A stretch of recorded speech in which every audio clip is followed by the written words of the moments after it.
When a staff member is leaving, there are two things you'll want to do. First, put the staff member who is leaving on vacation for the dates after their departure. To do this, you'll want to click on Settings, and then you're going to click Hours/Vacations. You'll find the one that is departing, and then hit Vacations on the right-hand side.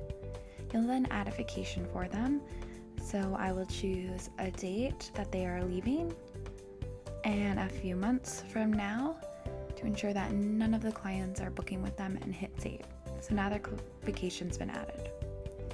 So once they have actually left, you're going to go into Settings, and then you'll hit Staff on the right. Then you're going to go ahead and find the staff member that left.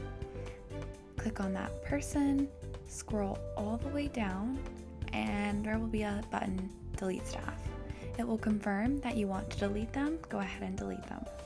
Now, if you want them to stay in your system but not active, you can go into their profile, hit permissions at the top next to profile, and select inactive.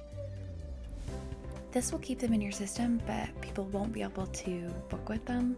That way, if the staff member ever were to come back, the option is there to have all of their information still in your system.